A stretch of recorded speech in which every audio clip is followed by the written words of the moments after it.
Hello everyone, welcome to whiteboard. इस chapter की previous classes में हमने इंट्रोडक्शन कर लिया है और एक्सरसाइज 1.1 हम कंप्लीट कर चुके हैं।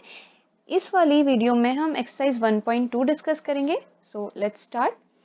तो देखिए, जो फर्स्ट क्वेश्चन है वो क्या है, इसमें भी हमें क्या करना है। प्रीवियस वाली एक्सरसाइज में भी इस तरह का एक क्वेश्चन था कि हमें स्टेट करना है कि ये जो स्टेटमेंट्स हैं ये ट्रू हैं या फिर फॉल्स है। तो जो सबसे पहला स्टेटमेंट है वो है every irrational number is a real number. क्या सारे इरेशनल नंबर्स रियल नंबर्स होते हैं? तो जब हमने डिस्कस किया था इसके कॉन्सेप्ट के बारे में, इसके इंट्रोडक्शन में, तो मैंने आपको बताया था कि जो रियल नंबर्स होते हैं वो किस किस से मिलके बनते हैं।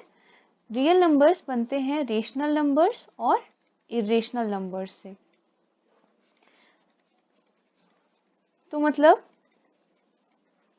सारे के सारे रेशनल नंबर्स भी रियल नंबर्स होते हैं और सारे के सारे इरेशनल नंबर्स भी रियल नंबर्स होते हैं। मतलब अगर हम इस तरह से इसको प्लॉट कर दें तो यहाँ पे रेशनल भी आ जाएंगे और इरेशनल भी आ जाएंगे। सारे नंबर्स इस बॉक्स के अंदर या फिर इस बैग के अंदर बंद हो जाएंगे। तो पहला जो स्टेटमेंट है वो क्या हो जाएगा, हमारा ट्रू हो जाएगा, क्योंकि सारे के सारे इरेशनल नंबर्स रियल नंबर्स होते हैं। सेकेंड है every point on the number line is of the form root m where m is a natural number. तो देखिए, जब हम नंबर लाइन पे नंबर्स को प्लॉट करते हैं, सपोज ये इस तरह से है, नेचुरल नंबर्स की फॉर्म में, जैसे 1 2 3 इस तरह से हम प्लॉट कर रहे हैं, या फिर इंटीजर्स को प्लॉट कर रहे हैं, या अब सपोज हम यहाँ पे किसी रेशनल नंबर को प्लॉट कर रहे हैं। इस तरह से जब हमने नंबर लाइन पे नंबर्स को प्लॉट किया तो हम देख रहे हैं 1 है रूट ऑफ 1, ठीक है, ये क्या है, एक नेचुरल नंबर का रूट है। 2 है रूट 4, ये भी एक नेचुरल नंबर का रूट है। बट अगर आप यहाँ देखो -2, तो इसको किसका रूट मानेंगे हम, -4 का। तो ये तो पॉसिबल है नहीं, क्योंकि जब आप ये फर्दर क्लासेस में पढ़ेंगे तो ये जो नेगेटिव वैल्यू है ये फिर कॉम्प्लेक्स नंबर्स बन जाते हैं। यहाँ 2i आ जाएगा, आयोटा आ जाता है यहाँ पे।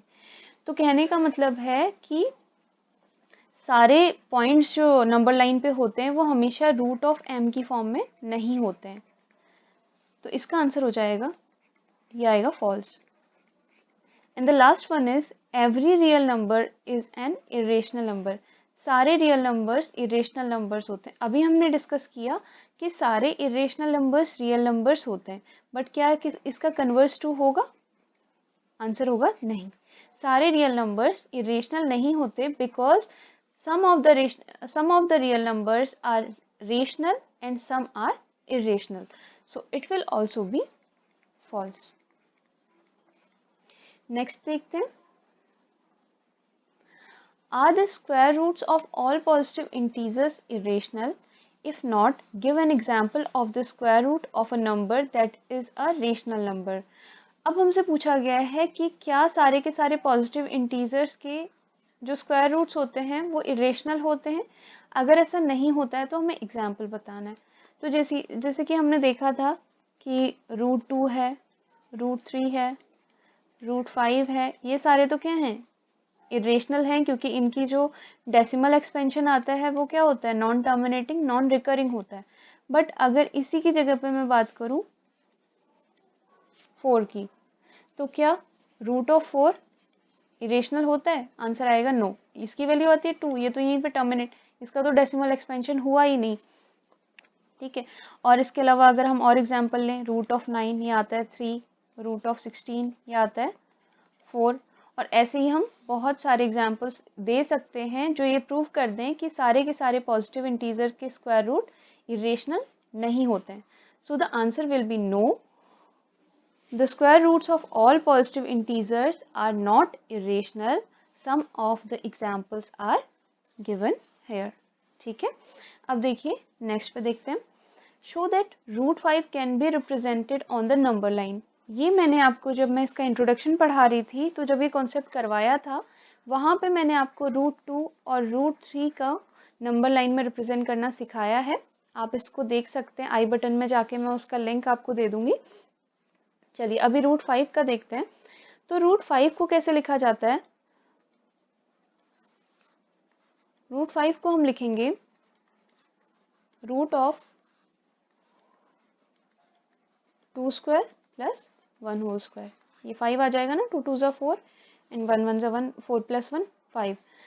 अब हम क्या करेंगे, हम नंबर लाइन लेंगे 0 1 2, इस तरह से हम नंबर लाइन में 2 यूनिट्स तक के डिस्टेंस मेजर करेंगे। ये जो डिस्टेंस है ये है 2 यूनिट, ये 2 सेंटीमीटर हो सकती है, फिलहाल हम 2 सेंटीमीटर ही लेंगे क्योंकि हमारे स्केल में या तो आप इंच में ले सकते हैं, सेंटीमीटर में ले सकते हैं, बट आप सेंटीमीटर में लें तो ज़्यादा बेटर है। अब ये कितना हो जाएगा, ये हो जाएगा 1। हमने इस पे एक परपेंडिकुलर ड्रॉ किया जो कितना है 1 यूनिट है, इसको हम ले लेते हैं 1 यूनिट। अब हम क्या करेंगे, इन दोनों को मीट करेंगे।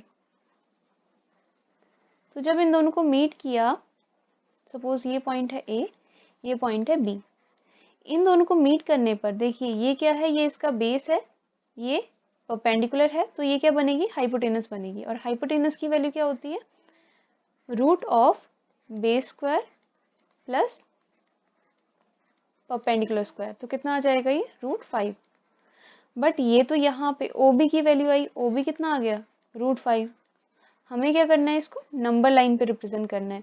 तो नंबर लाइन में रिप्रेजेंट करने के लिए जब OB कितना है रूट 5 है, तो क्या हो जाएगा, अगर O को सेंटर मानते हुए मैं इसको रेडियस ले लूँ, OB को रेडियस ले लूँ और एक सर्कल ड्रॉ करूँ, यानी कि यहाँ से एक आर्क अगर हम ड्रॉ करें तो ये कितना बन जाएगा, OC जो मिलेगा हमें, इसकी वैल्यू, OB की वैल्यू रूट 5 है तो OC की वैल्यू भी कितनी आ जाएगी, रूट 5 आ जाएगी। क्योंकि हम जानते हैं कि किसी भी सेंटर से अगर हम रेडियस ले रहे हैं तो वो थ्रू आउट द सर्कल क्या होती है, सेम होती है। तो OC की वैल्यू और OB की वैल्यू बराबर आएगी, जो कितनी होगी, रूट 5 यूनिट्स होगी।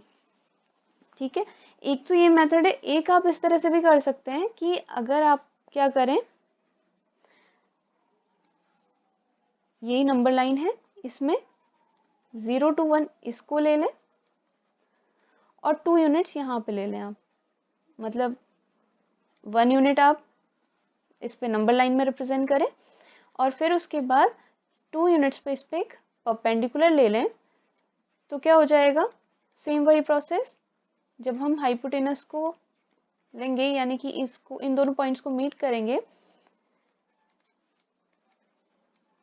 तो OB जो आएगा वो अगेन क्या आ जाएगा, root of 1 square plus 2 square, ये आ जाएगा root 5। Then again same process से हम क्या करेंगे, इसको रेडियस लेते हुए एक आर्क ड्रॉ करेंगे जो नंबर लाइन को यहाँ कहीं पे टच करेगी। सपोज ये C है, तो इस OC की वैल्यू कितनी आ जाएगी, रूट 5। आप दोनों मेथड से ट्राई कर सकते हैं, दोनों से आंसर सेम आएगा। ठीक है, तो चलिए मिलते हैं फिर नेक्स्ट वाले वीडियो में। Thank you.